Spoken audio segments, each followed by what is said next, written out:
চিৎকারই দশ দিং মুখন মুখরয়ন অট্টট্ট হাসচ্ছটা বিচিভি স্ফুটকুন্দকৈরবগণ প্রদভাসি কুর্বন্নভ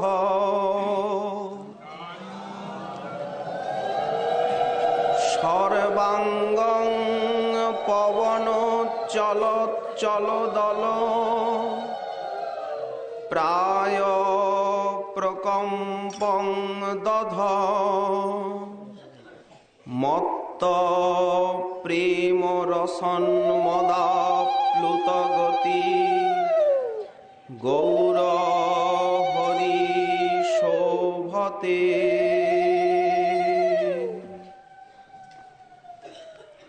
কলিযুগ পাবনাবতার প্রেম পুরুষোত্তম করুণা সিন্ধু শ্রী শ্রীমন মহাপ্রভু পরম অন্তরঙ্গ প্রিয় পার্ষদ গৌরভক্ত চূড়ামণি শ্রীল প্রবোধানন্দ সরস্বতী চরণ তার শ্রী শ্রী চৈতন্য চন্দ্রামৃতম নামক মহাগ্রন্থে 106 সংখ্যক শ্লোকে মহাপ্রভুকে স্ফুরণের মধ্যে পেয়ে আর গৌরহরির অপূর্ব শোভা করছেন বর্ণনা। চিৎকারই 10 দিগ মুখন মুখরয়ন অট্টট্ট হাসচ্ছটা বিচিভি স্ফুটকুন্দক কৈরবগণ প্রদভাসি কুর্বন্নভ সর্বাঙ্গং পবনোচ্চলোচ্চলদল প্রায় প্রকম্পং দধ মত্ত প্রেম রসন মদাপ্লুত গতি গৌর হরি শোভতে। চিৎকারই 10 দিং মুখং মুখরয়ন, যিনি উচ্চ চিৎকারে হুঙ্কারে 10 দিককে মুখরিত করতে করতে অট্টট্ট হাসচ্ছটা বিচিভি, মুখে অট্ট অট্ট হাসি, দন্তগুলি অতি শুভ্র, সেই দন্তচ্ছটায় দিগন্তকে করছেন আলোকিত। শুভ্র হাসি ছটা, যেন কুন্দ এবং কৈরবের মতো সেই হাসি। সাদা কুন্দ ফুল আর কৈরব ফুল ঠিক সেই প্রকার শুভ্র হাসি, এবং সর্বাঙ্গং পবনোচ্চল দলচল প্রায় প্রকম্পং দধৎ, যেমন বায়ু তাড়িত হয়ে অশ্বত্থ পত্র কাঁপে, ঠিক সেই প্রকার শ্রীঅঙ্গে যার কম্প, কাঁপছেন। সঙ্গে সঙ্গে প্রেম রসন মদাপ্লুত গতি, প্রেমরসের আস্বাদনে গতিটা শিথিল স্খলিত মত্ততায় যিনি স্খলিত গতি, সেই গৌর হরি শোভতে। গৌরাঙ্গ সুন্দর শোভিত হচ্ছেন, শোভা পাচ্ছেন। নিশ্চয়ই একটা লীলার ভিতর দিয়ে লীলাময়কে দেখছেন, কারণ তিনি লীলা কল্লোল বারিধি। লীলাময় কখনো তো লীলা ছাড়া থাকবেন না, সব সময় লীলারস সায়রে সন্তরণরত। কি সেই লীলা যার ভিতর দিয়ে শ্রীপাদ অনুভব করছেন মহাপ্রভুকে এইভাবে? এই যে গৌরলীলা, এই গৌরলীলাই আমাদের শ্রবণ কীর্তন করতে হবে এবং সেইখানে যেতে হবে, ওটা ঠিকানা। এখন নিরন্তর সেই গৌরলীলা শ্রবণ করতে হবে, সাধনা।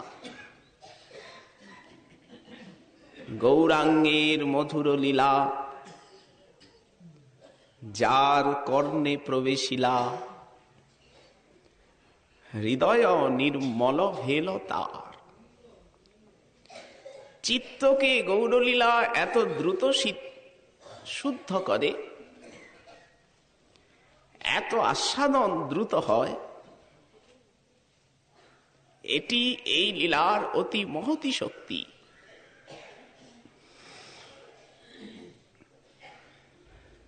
সেই গৌরলীলামৃত রসপান বিনে যদি অন্নপান খাওয়া যায়, তথাপি দুর্বল জীবনে মাতি রহু সদা গৌর গুণ গানে, প্রাণারাম ধন গৌর গোপাল। সেই গৌরলীলা রসপান বিনা চব্যচস্য লেজ্জ পেয়েও খেলেও আত্মা দুর্বল। ওটা তো দেহের খোরাক, আত্মার খোরাক কি? এই গৌরলীলা। গৌরলীলামৃত রসপান বিনে যদি অন্নপান খাওয়াও যায় দুর্বল জীবনে, মহাজনের অনুভূতি। আচ্ছা, এই গৌর কৃপা লাভ, গৌর লীলানুভূতি কি করে হয়? জিজ্ঞাসা। গৌর ভক্তগণই তো সদুত্তর দিতে পারবেন, যেহেতু ওটা তাদের জীবাতু আহার। কি করে এই গৌরলীলায় আবেশ আসে, কি করে গৌরাঙ্গের প্রিয়জন হওয়া যায়, সে রাস্তাটা কি? এই যে যিনি বিশ্বে গৌর কথা প্রচার করেছেন, দুই মহাপুরুষ পার্ষদ, এক ব্যাসাবতার বৃন্দাবন দাস ঠাকুর, এক কৃষ্ণদাস কবিরাজ গোস্বামী পাদ। এনাদের চরিত্র অনুধাবন করলে দেখা যায় যে কি করে গৌর ভক্তি লাভ হয়। কবিরাজ গোস্বামী পাদ তার চৈতন্য চরিতামৃতে আত্মজীবনী লিখেছেন। বলছেন কি, আপনার কথা লিখি আমি নির্লজ্জ হইয়া। নিজের কথা বলা ভালো কাজ নয়, কিন্তু কেন বলছি? নিত্যানন্দ গুণে মোরে কহায় উন্মত্ত করিয়া। জানেন আমার জীবনীটা কি? নৈহাটি নিকটে ঝামটপুর নামে গ্রাম, কাটোয়ার অনতি দূরে। সেখানেই ঘর ছিল। বৈদ্য বংশে জন্ম। তো ও দেশের যেমন ভক্তি, সাধারণ কৃষ্ণ নাম কৃষ্ণ কথায় রুচি ছিল। তো বাড়িতে বৎসরে একবার নামযজ্ঞ হতো। সেই অঞ্চলের যে বিশিষ্ট বৈষ্ণব তারা আসতেন নিমন্ত্রিত হয়ে, আনন্দ হতো। সেকালে ভজন বলতে বুঝতাম ওই হরিনামই, ওই বৈষ্ণব সমাগমী। আর জানতাম যে মহাপ্রভু স্বয়ং ভগবান গৌর নিত্যানন্দ, পতিত পাবন অবতার। এর বেশি কিছু জানা ছিল না, এইটুকুই সম্বল। একবার নামযজ্ঞ হচ্ছে, নিত্যানন্দ প্রভুর একজন প্রিয় পার্ষদ তিনি এলেন গৃহে। অবধূত গোসাইর শিষ্য প্রেমধাম, মিন কেতন রামদাস তার নাম। উৎসবের বাড়ি, মহাপ্রেমময় আসি তিহ রহিলা অঙ্গনে, সকল বৈষ্ণব তার বন্দিল চরণে। রামদাস এসেছেন। তো এত প্রেমে আবিষ্ট তিনি, ব্রজের সখার অবতার, এই দ্বাদশ গোপাল। দণ্ডবত করিতেই কারো শিরে চড়ে। দণ্ডবত করলেই উনি লাফ দিয়ে পিঠের উপরে উঠতেন শিশুর মতো। হাতে একটা বাঁশি ছিল, ওই বাঁশিটা দিয়ে মারতেন কি কাহারে চাপড়ে। শিশু সুলভ আবেশ। একটা জিনিস তার ভিতরে লক্ষ্য করেছিলাম, নিত্যানন্দ বলি যবে করয়ে হুঙ্কার। মাঝে মাঝে হা নিত্যানন্দ, হা নিতাই, প্রাণ নিতাই বলে হুঙ্কার দিয়ে উঠতেন। দেখি শুনি লোকে হয় বড় চমৎকার। তার ওই প্রেমের আবেশটা দেখে নয়নে অবিরাম অশ্রুধারা, সারা দেহটা একদম কাঁঠালের মতো পুলকিত, আর এক একটা অঙ্গ এক এক সময় কাঁপতে থাকে। এই অঙ্গটা স্থির, কোন সময় এই অঙ্গটা কাঁপছে, কদলীপত্রের মতো। খুব ভালো লাগলো, এমন ভজনশীল মহাপুরুষ এসেছেন, খুবই আনন্দ। গৃহটা তীর্থ হয়ে গেল। যে গৃহে শুদ্ধ ভক্ত পা দেন সেই গৃহটা হয়ে যায় তীর্থ, ভাগবতেই লেখা আছে। তো হলো কি, আমার ছোট ভাই সে মহাপ্রভুকে বিশ্বাস খুবই করে, কিন্তু নিত্যানন্দ প্রভুকে ভক্ত বলে ভাবে।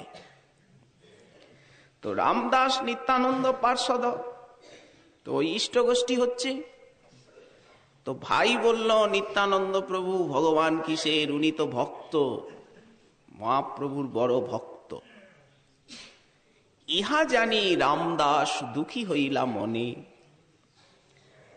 তবে তো ভ্রাতারে আমি করিনু ভৎসনে।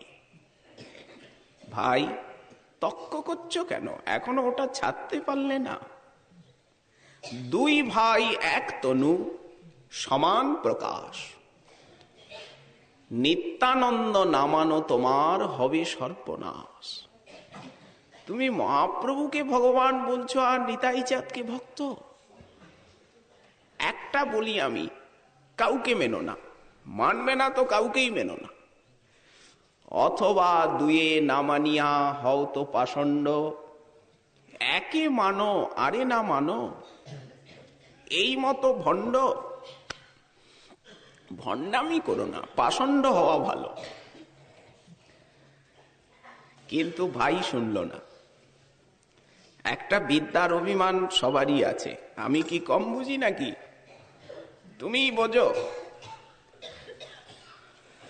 দুঃখী হইয়া রামদাস বংশী ভাঙ্গি চলে। তো ওনার হাতে যে বাঁশিটা ছিল রেগে গিয়ে, আর উনি বাঁশিটা রাগটা বাঁশির উপরেই ঝাড়লেন, ভেঙে ফেললে চলে গেলেন। মনটা ভীষণ আমার খারাপ। উনি এলেন, দুঃখী হয়ে চলে গেলেন। বড্ড বেয়ারা ভাই। ভ্রাতারে ভৎসিনু আমি লইয়া সেই গুণ। উৎসবের বাড়ি, এত কাজকর্ম নিজের মাথার উপর দিয়ে একা সব সামলাতে হয়। শ্রান্ত ক্লান্ত শুয়েছি, অনেক রাত্রে ঘুমিয়ে পড়েছি, অসারে ঘুমাচ্ছি। সেই রাত্রে প্রভু মোরে দিলা দর্শন। ভাই নিন্দা করল, নিত্যানন্দ ভক্ত, তাকেও ভগবান বানিয়ে ছাড়বে তোমরা, কটা ভগবান হয়? সেই কথাগুলো চিন্তা করতে করতে ঘুমিয়ে পড়েছি। তো অপরাধী তো, কিন্তু অপরাধীর প্রতি কত কৃপা দেখুন ঠাকুরের। সেই রাত্রে প্রভু মোরে দিলা দর্শন। নৈহাটি নিকটে ঝামটপুর নামে গ্রাম, তহি স্বপ্নে দেখা দিলা আমায় নিত্যানন্দ রাম। দণ্ডবত হইয়া মুই পরিনু চরণেতে। সপার্ষদে প্রভু নিত্যানন্দ এসেছেন। আমি স্বপ্ন দেখছি আমার বাড়ি নামযজ্ঞ ঠিক চলছে, সপার্ষদে নিতাই চাঁদ আগমন করেছেন। দাঁড়িয়ে দাঁড়িয়ে জিজ্ঞাসা করছেন, এইটা কি কৃষ্ণদাসের বাড়ি? ওহে, এইটা কি কৃষ্ণদাসের বাড়ি কি? বারবার একই কথা, এইটা কি, যাব কি? কে যেন আমায় সংবাদ দিল। ছুটে গেছি, গিয়ে দেখছি প্রভু নিতাই এসেছেন। আমি স্বপ্নে সাষ্টাঙ্গ হয়ে পথের মধ্যে পড়ে গেছি। প্রভু নিতাই, এসো এসো প্রভু। দণ্ডবত হইয়া মুই পরিনু চরণেতে। নিজ পাদ পদ্ম প্রভু দিলা মোর মাথে। এ কৃপা নিত্যানন্দ ছাড়া কারো নাই। সনাতন গোস্বামী পাদ কাশী নগরীতে যখন শিক্ষা শেষ হয়ে গেল, 2 মাস শেষ, প্রভু শিক্ষা দিলেন। এখন জিজ্ঞাসা করলেন, প্রভু তুমি তো অনেক অবতারের কথা শোনালে, কলিযুগের যুগাবতার কে, এটা যদি তুমি ঠিক করে একটু বলো তাহলে নিঃসন্দেহ সংশয় আর থাকে না। মহাপ্রভু গম্ভীর, খোঁচাটা আসল জায়গায় লেগে গেছে। যুগাবতারকে লক্ষণ দেখে চিনতে হয়। স্বরূপ লক্ষণ আর তটস্থ লক্ষণ, এই 2 লক্ষণে বস্তু চিনে মুনিগণ। প্রভু সে তো বিচার তো আছেই, তুমি মুখ ফুটে বলে দাও না কিছু। প্রভু বললেন, সনাতন ওসব নিয়ে বাড়াবাড়ি করবে না, ছাড়ো না ওইটা, ও কথাটা ছাড়ো। গেল একটা পর্ব, বললেন না মুখে কিছু। আচ্ছা প্রভু, তুমি যে আমায় এত আদেশ করলে, বৃন্দাবনে এইসব আমাকে করতে হবে, কাজগুলো তোমার, তুমি নিজে বললে। মায়ের আজ্ঞায় নীলাচলে আছি, এখানে থেকে আমি মথুরা মণ্ডলে ওগুলো করতে পারবো না সনাতন, তাই তোমার দেহ আমার দেহ, এই দেহে সাধিব মুই বহু প্রয়োজন। ভক্ত ভক্তি কৃষ্ণ প্রেম তত্ত্বের নির্ধার, বৈষ্ণবের কৃত্য আর বৈষ্ণব আচার। তো প্রভু আমাকে যে এত পাহাড় প্রমাণ ভার দিলে তুমি, আমি কি পারবো এগুলো? পঙ্গু নাচাইতে যদি তোমার মন, মোর মাথে বর দেহ ধরিয়া চরণ। তুমি পা দুটো আমার মাথায় দাও, শক্তি সঞ্চার করো, তবে আমার সাহস হয়, না হলে এসব করবার আশা ভরসা আমি রাখি না। সনাতন কি কম প্রিয়?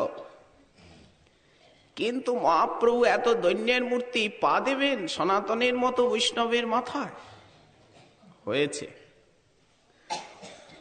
অনেক জোড়াজুড়িতে হাতটা দিলেন, ঠিক আছে, এত দৈন্য ঠাকুরের। সনাতন তুমি চিন্তা করছো কেন, কাঁদছো কেন? ভাবিতে ভাবিতে কৃষ্ণ স্ফুরাবে অন্তরে, কৃষ্ণ কৃপায় অজ্ঞ পায় রসসিন্ধু পারে। তুমি চিন্তা করবে, লেখনী ধরবে, এই হাতটা মাথায় রাখলেন, পাটা দিলেন না বারবার চাইলেও। আর নিত্যানন্দ প্রভু যাকে সামনে পেয়েছেন টেনে এনে ধরে আর মাথায় পা দিয়ে দিয়েছেন, যা তোর সবকিছু হয়ে যাক। এত কৃপা। দণ্ডবত হইয়া মুই পরিণু চরণেতে, নিজ পাত পদ্ম প্রভু দিলা মোর মাথে। তো দণ্ডবত করে পড়েই আছি, উঠি আর না। সে কি আনন্দ, আত্মসমর্পণের আনন্দ, ওই রাতুল চরণে জীবন জনম ঢেলে দেওয়ার আনন্দ। একটা ব্যক্তি মাথায় বোঝা নিয়ে চলছে, এত বড় মুঠ, হঠাৎ যদি সেই মুঠটা পড়ে যায়, কেউ নেয়, তখন কত ভালো লাগে, কত আনন্দ, হালকা হওয়া গেল। এই প্রকার যখন গুরু বৈষ্ণব ভগবানের কাছে গিয়ে আমরা প্রণাম করে করব আত্মনিবেদন, আজ থেকে আর আমার ভার আমার মাথায় নেই, তোমার চরণে দিলাম, তখন হালকা। অনন্ত জন্মের যে কর্মফলের ভার বোঝা মাথায়, ওটা হালকা হয়ে গেল। এত দণ্ডবতের আনন্দ। উঠি না, পড়েই আছি। উঠ উঠ বলি মোরে বলে বারবার, কৃষ্ণদাস উঠ, নামটা যে তোমার বড় সুন্দর, ওঠো। উঠি তার রূপ দেখি হইনু চমৎকার। কি অদ্ভুত রূপ নিত্যানন্দের। শ্যামল চিক্কণ কান্তি, উনি তো বলদেবের অবতার, অভিন্ন বলদেব চন্দ্র নিত্যানন্দ রাম। কিন্তু কৃষ্ণদাসকে জানাতে এসেছেন যে আমি আর নন্দনন্দনে ভেদ নেই। এই জন্য শ্যাম কান্তি নিয়ে, শ্বেত কান্তি নিয়ে নয়। বলদেব তো শ্বেত কান্তি, বর্ণমাত্র ভেদ আর সব কৃষ্ণের সমান।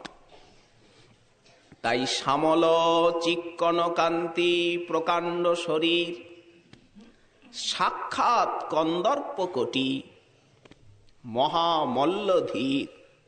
বলরাম তো সেই রকম বলশালী, মহামল্লের মতো চেহারা। সুবলিত হস্তপদ, কমল নয়ন, পট্ট বস্ত্র শিরে, পট্ট বস্ত্র বিভূষণ, টানা টানা নেত্র, পদ্মের পাপড়ির মতো, পরিধানে নীল পট্ট ধটি, আর মস্তকে একটা সুন্দর পাগড়ি বেঁধেছেন। পট্ট বস্ত্র শিরে, পট্ট বস্ত্র পরিধান, সুবর্ণ কুণ্ডল কর্ণে, স্বর্ণাঙ্গদ বালা। এখানে পায়েতে নূপুর বাজে, কণ্ঠে পুষ্পমালা, চন্দনে লেপিত অঙ্গ, তিলক সুঠাম, মদ মত্ত গজজিনী মন্থর পয়ার, স্খলিত গতি, মদরাজের মতো, গজরাজের মতো চাল। কৃষ্ণ প্রেমে মত্ত অঙ্গ, ডাহিনে বামে দোলে, দুলছেন। কৃষ্ণ কৃষ্ণ বলিয়া গম্ভীর বল বলে। কোটি চন্দ্র যিনি দেখি উজ্জ্বল বদন, দারিম্ব বীজ সমদন্ত তাম্বুল চর্প। অপূর্ব শোভা। পারিষদ গণ দেখি সব গোপবেশ, সবে কৃষ্ণ কৃষ্ণ কহে আনন্দ আবেশ। হাতে একটা লাল রঙের লাঠি আছে, ছোট্ট একটা পাঁচলি, ওটা ঘুরাচ্ছেন। রাঙা যষ্টি হাতে দোলে যেন মত্ত সিংহ, চারিপাশে বেরিয়ে আছে চরণেতে ভৃঙ্গ। কেউ ছত্র ধরেছেন, কেউ চামর বেজন করছে। তাম্বুল যোগায় কেহ চামর ঢুলা,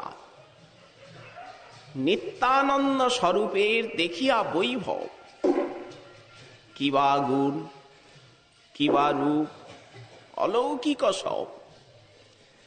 প্রেমেতে বিহ্বল আমি কিছুই না জানি, কতক্ষণ যে সেই রূপ দেখছি, স্বপ্নে দেখা তো সময় কে রাখবে। প্রেমেতে বিহ্বল আমি কিছুই না জানি, তবে হাসি প্রভু মোরে কহিলেন বাণী। আমি যখন তাকিয়েই আছি পুত্তলিকার মতো স্থির, ছবি আঁকা, নড়িও না চড়ি না, তখন হাসতে হাসতে প্রভু নিত্যানন্দ আমায় বললেন, কৃষ্ণ দাস, কি তাকিয়ে তাকিয়েই দেখছো, কিছু বলো না। এসেছি তোমার বাড়িতে, বসতে বলবে, তাকিয়েই আছো। অয়ে অয়ে কৃষ্ণ দাস, তুমি না করিহ ভয়, বৃন্দাবনে যাহ তাহা সর্বলভ্য হয়। কৃষ্ণ দাস, অপরাধীর ভয় করছ? অপরাধীর প্রতি আমার অধিক কৃপা। যারা অপরাধী, নিতাই গৌরাঙ্গের কৃপা তাদেরই জন্য। নিরপরাধ যারা, তাদের তো সহসা হয়েই যাবে, কিন্তু গৌর নিত্যানন্দ অপরাধীর পেছনে পড়ে থাকবে, তাদেরকে কি করে কৃপা করা যায়? যুক্তি কি যে অপরাধীর প্রতি তাদের বেশি কৃপা? বললেন, দেখুন, যে সন্তান সুস্থ সবল, পিতামাতার তার জন্য চিন্তা হয় না। আর যে সন্তান অসুস্থ দুর্গত, বাবা মায়ের মন সবসময় তার দিকে পড়ে থাকে। ওটা কি আর বুঝিয়ে বলতে হবে সন্তানের প্রতি টানটা কেমন? রোজই 10 বার করে মনে পড়ে। ঠিক তাই কলিযুগের জীব, তারা যে গৌর নিত্যানন্দের দুর্গত, এই নিজজন মহাপ্রভু নিত্যানন্দ প্রভু তো কলিযুগের জীবকে নিজের বলে স্বীকার করে নিয়েছেন। জগৎগুরু নিত্যানন্দ সবাইকে নিজের করে নিয়েছেন, কলির পাপ তাপ বিহত মানবকে। এই জন্য যারা অপরাধী দুর্গত, তার নিমিত্ত, তাদের নিমিত্ত চিন্তার শেষ নেই তার। ওয়ে অয়ে কৃষ্ণ দাস, তুমি না করিহ ভয়, বৃন্দাবনে যাহ। তুমি এখানকার নও, তুমি সেই বৃন্দাবনের লোক, বৃন্দাবনে চলে যাও। বৃন্দাবনে গেলে হবে কি?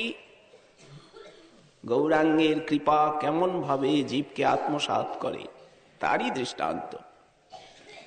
গৌর নিত্যানন্দ যাকে কৃপা করেন তাকে কোথায় পাঠিয়ে দেন? বৃন্দাবনে যাও, ওখানে সবকিছু মিলবে, সবকিছু ওখানে পাবে। বৃন্দাবনে যাহ তাহা সর্বলভ্য হয়। নিত্যানন্দ প্রভুর শ্রীমুখের বাণী, ওখানে গেলে সব পাবে। কি সব পাবো? কি পেলেন উনি? ওইটাই সব। বৃন্দাবনে কোনোদিন আসিনি, সেকালে হেঁটে হেঁটে আসা, সেই জঙ্গল পাহাড়ের পথ, উৎসবের বাড়ি, কাজকর্ম আছে, কতদিনে সমাধান হবে, তবে তো যাব। যাওয়া বললেই তো যাওয়া হয় না। কিন্তু প্রভুর তর সইল না। এত বলি প্রেরিলাম ওরে হাতছানি দিয়া, একটা ইঙ্গিত করলেন। ইঙ্গিতটার অর্থ হচ্ছে যে আজই শুভ কার্যে দেরি করতে নেই, বৃন্দাবনে যাবে তো আজই চলবে। এত বলি প্রেরিলাম ওরে হাতছানি দিয়া, অন্তর্ধান করি গেলা নিজগণ লইয়া, মূর্ছিত হইয়া আমি পরিণু ভূমিতে। স্বপ্নে আমি মূর্ছিত হয়ে গেছি, স্বপ্ন ভঙ্গ হইল দেখি, হইয়াছে প্রভাতে। ঘুম ভেঙে গেল। সেই প্রাতঃকালীন মৃদুমন্দ সমীরণ, সেই বিহগকুলের কাকলি শ্রবণে ঘুমটা আমার ভেঙে গেল। শুধু ঘুম ভাঙল না, কৃষ্ণ দাসের সংসার নিদ্রাটাও ভেঙে গেল। ঘুম তো আমাদের রোজই ভাঙে, কিন্তু সংসারের নেশারূপী ঘুমটা ভাঙে কই? সেই দিন ভাঙে যেই দিন গৌর নিত্যানন্দের যথেষ্ট কৃপা হয়।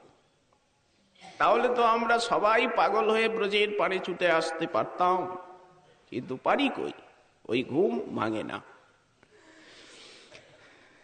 মনে মনে বিচার করছি, কৃষ্ণদাসের সংসার ঘুম ভেঙে গেছে। শয্যায় বসে কি দেখিনু, কি শুনিনু, এখনো কানে বাজছে কথাগুলি।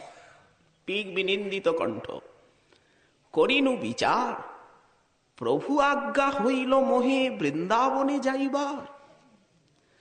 আমার মতো পতিতজ্ঞকে তিনি সাক্ষাৎ এসে আর আদেশ করলেন, বৃন্দাবনে যাও।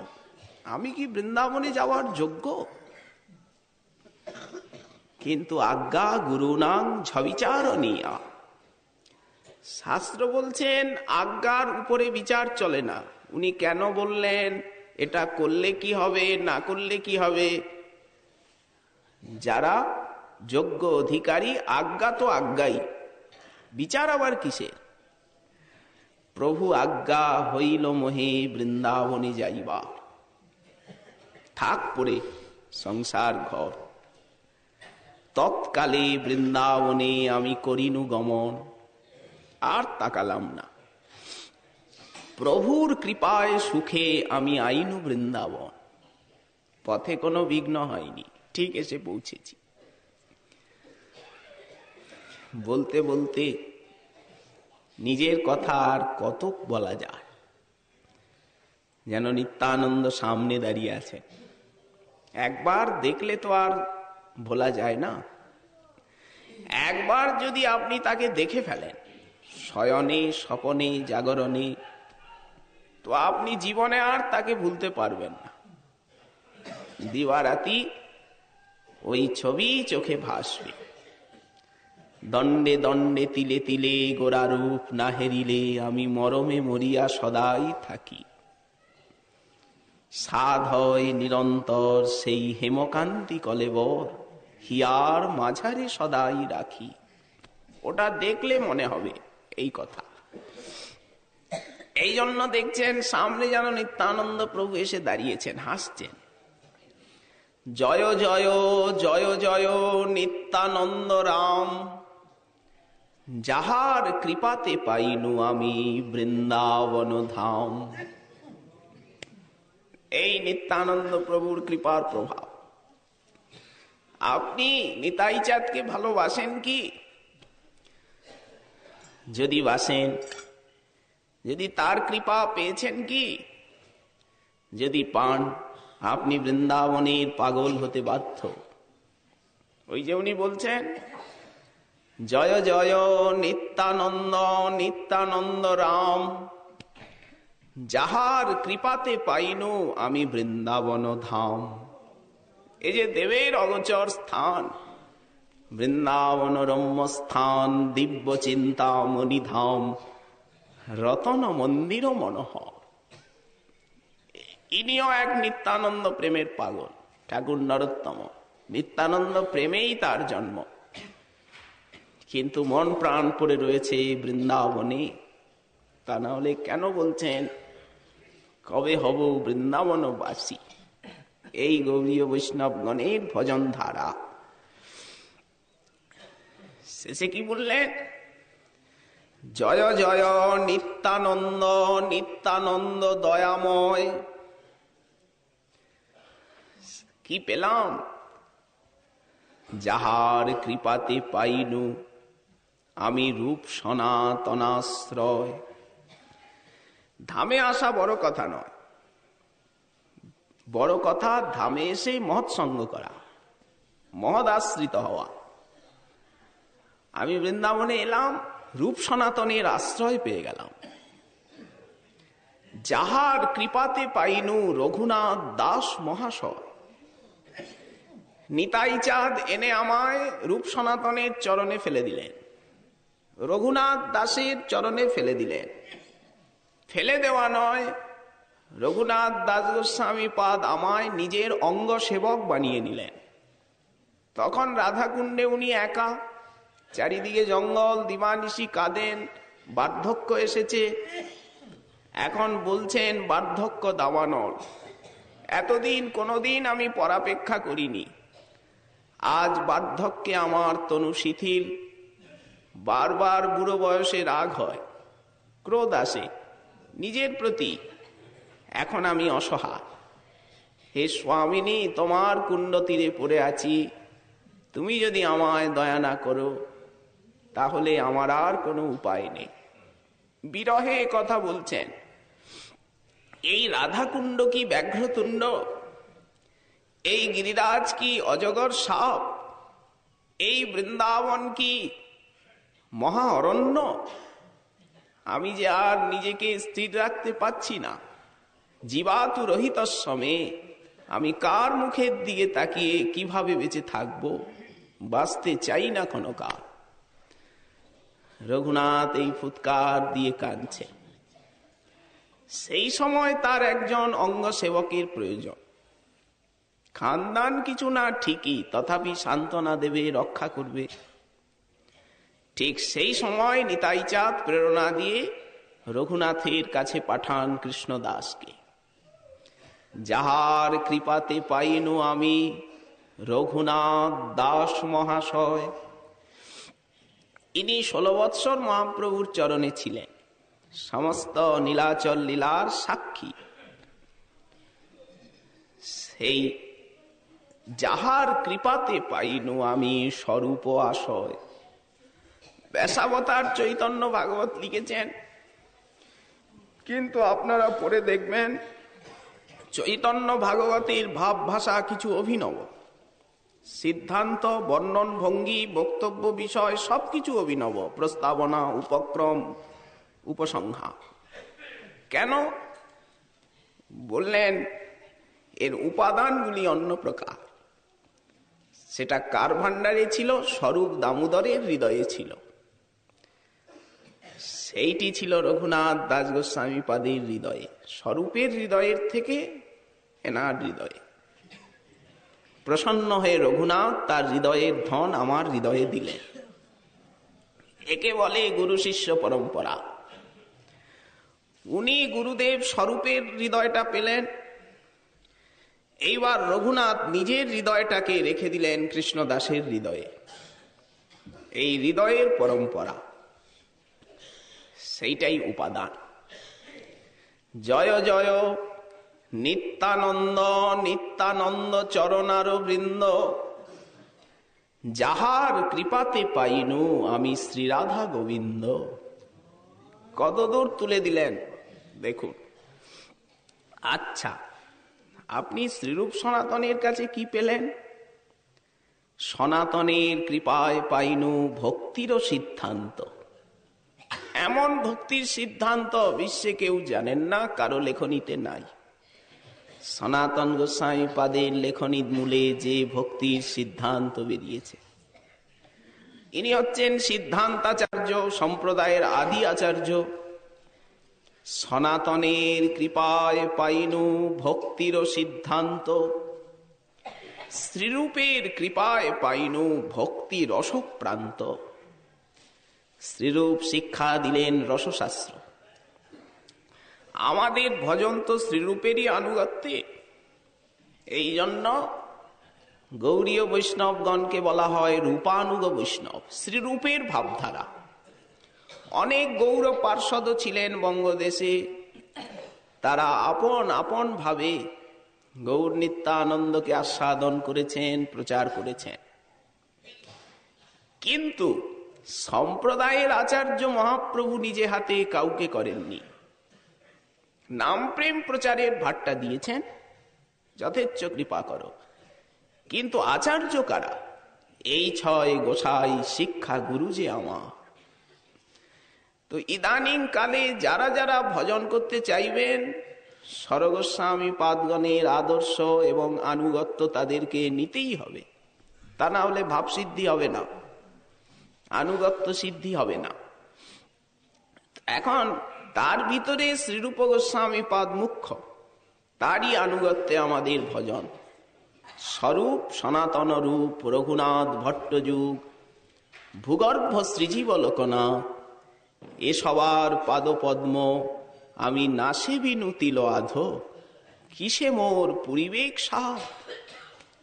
ঠাকুর মহাশয় হাহাকার করছেন, এরাই গৌরাঙ্গ যুগের আচার্য, তাদের চরণেই আমাদের প্রাণকে বিক্রি করতে হবে।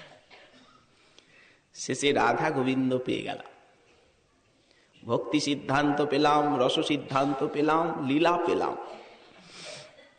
আর কি পেলেন? বললেন বৈষ্ণবগণের সঙ্গ এবং কৃপা পেলাম। এত জিনিস দিলেন নিত্যানন্দ। আর বৃন্দাবনে এলে আজও এইগুলি আপনারা পাবেন। উনি এসেছিলেন সে 400 বৎসর আগে, আর আমরা এসেছি আজ এই শতাব্দীর প্রাকচরণে প্রাক্ষণে। কিন্তু উনি এসে যা পেয়েছেন আমরাও আজ এসে তাই পাব। কেন? সম্প্রদায় আছে, উপাসনা আছে, সেই বস্তু রাখা আছে সাজিয়ে। যেমন মা বাবা কোথাও গেছেন কারো বাড়িতে কোনো কাজে কি অফিসে, তো সন্তানের জন্য কি করেছেন, সে আসবে স্কুলের থেকে, আমাদের বিশেষ কাজ, দুজনকেই যেতে হবে, তাকে কে খেতে দেবে? তো রান্না করে সব সাজিয়ে জল গড়িয়ে আসন পেতে সব ঠিকঠাক করে রেখে মা গেছেন। যাবতীয় ছেলে আসবে, চাবি দিয়ে খটাস করে খুলবে, বসবে, খাবে, শোবে, নিশ্চিন্ত। তেমনি আমাদের পূর্বজগণ, আমাদের আচার্য পাদগণ ওই প্রকার সব সাজিয়ে গুছিয়ে। আমরা তো চিরদিন থাকবো না জগতে, অনেকে আসবেন, এর পেছনে লক্ষ লক্ষ মানব আসবেন, এই পথে এই থামে। তারা এসে কি পাবেন? যা তাদের দরকার পাওয়ার সাধন ভজনের জন্য সব তারা থরে থরে সাজিয়ে গুছিয়ে রেখে চলে গেছে। আমরা আসব শ্রদ্ধা বুকে নিয়ে, মহৎ সঙ্গে সেই সেই বিষয়গুলোকে লাভ করে ভজন করে প্রেম নিয়ে ধন্য হয়ে চলে যাব সেই লোকে। এর জন্য ব্রজে আসা, সেই বস্তুগুলো লাভ করতে। জয় জয় নিত্যানন্দ, নিত্যানন্দ চরণার বৃন্দ, যাহার কৃপাতে পাইনু আমি শ্রীরাধা গোবিন্দ। বৈষ্ণবের কৃপা পেলাম। বৃন্দাবনবাসী যত বৈষ্ণব মণ্ডল, কৃষ্ণ নাম পরায়ণ পরম মঙ্গল।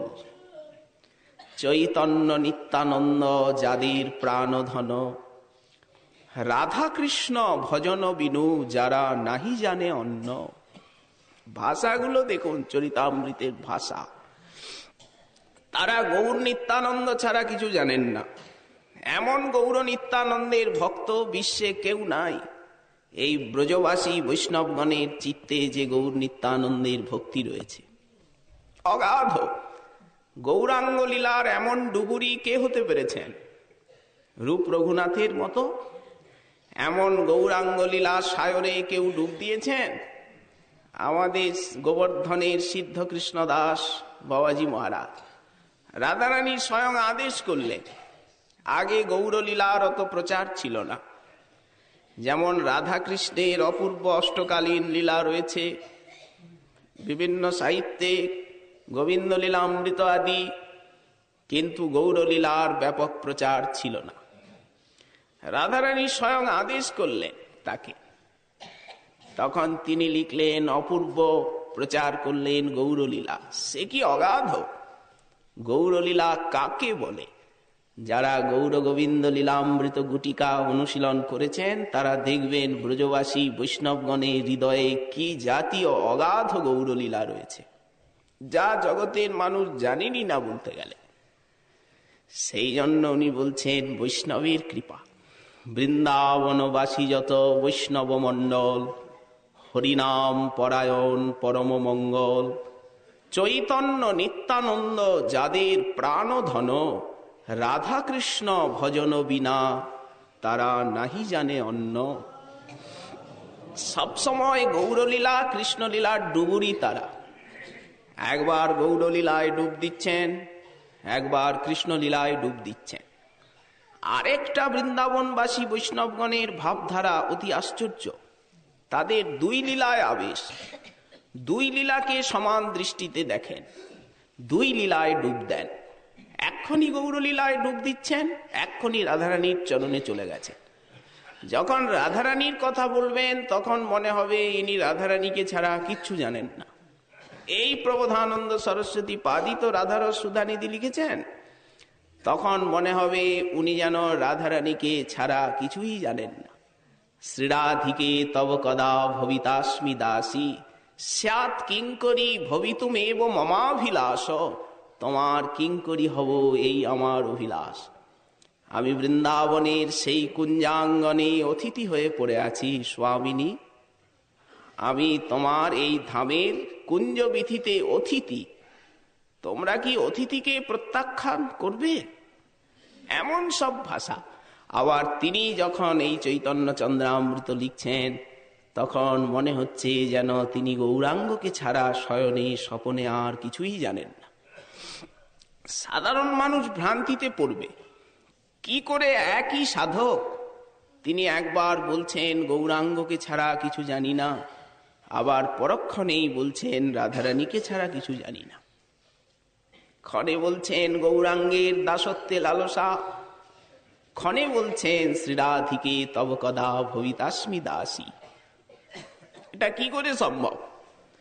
বললেন একটাই অখণ্ড জিনিস, গৌরলীলা এবং ব্রজলীলা, একে খণ্ডন করা যাবে না। একই বৃন্তে দুটি ফুল, গৌরলীলা এবং ব্রজলীলা। যার আবেশ আসবে দুটোতেই আসবে, আর আবেশ না এলে কোনোটাতেই আসবে না।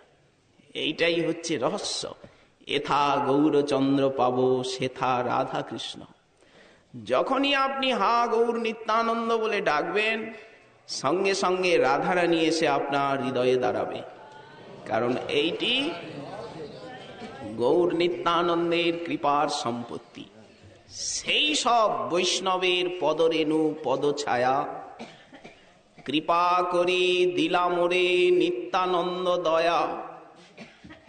বলতে বলতে ব্যাকুল হয়ে পড়েছেন।